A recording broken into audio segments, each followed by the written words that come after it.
વડોદરા શહેરના વાઘોડિયા ચોકડી વિસ્તારમાં ફાયરિંગની ઘટના ઘટી છે. બાઇક ઉપર આવેલા શખ્સોએ એક વ્યક્તિનો પીછો કરી અને ગોળી મારી છે. ગોળી વ્યક્તિના ખભાના ભાગે વાગતા ગંભીર ઈજાઓ પહોંચી હતી.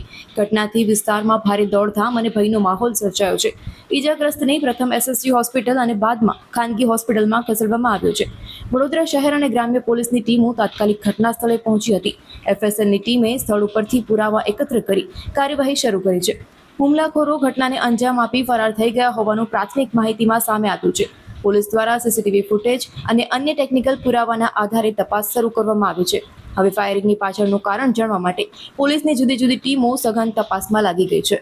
શહેરની વાઘોડિયા ચોકડી ઉપર એક ભાઈ વ્યક્તિ પોતાની ફોર વ્હીલ કારમાં જતા હતા. એમને ઓવરટેક કરી બાઇક ઉપર બે જણ આવી એમને ફાયરિંગ કરેલું છે. એમને જમણા ખભા ઉપર ગોળી વાગી છે. હાલ એસએસજીમાં સારવાર હેઠળ છે અને વડોદરા ગ્રામ્ય પોલીસ અધિક્ષક સાહેબના માર્ગદર્શન નીચે એલસીબી, એસઓજી, અમારું ડિવિઝન, ડીવાયએસપી ઓફિસ અને સમગ્ર જિલ્લા વડોદરા જિલ્લાની પોલીસની ટીમ, તમામ થાણા અધિકારીઓ આ તપાસમાં લાગેલા છે. સાથે સાથે શહેર પોલીસ પણ મદદમાં છે સાથે જ. કેટલા રાઉન્ડ ફાયરિંગ કરી હતા એ એક્ઝેક્ટ હજી ખ્યાલ નથી. જે ભાઈને વાગ્યું છે એ સારવાર હેઠળ છે. એ જ્યારે થોડા વ્યવસ્થિત થશે અને સ્ટેટમેન્ટ આપશે ત્યારે ખ્યાલ આવશે. હાલ તપાસ ચાલુ છે. સીસીટીવી કેમેરા જોવાની પ્રક્રિયા ચાલુ છે. શહેર અને ગ્રામ્ય પોલીસ બંને સાથે મળી અને આમાં લાગી ગયેલા છે તપાસમાં.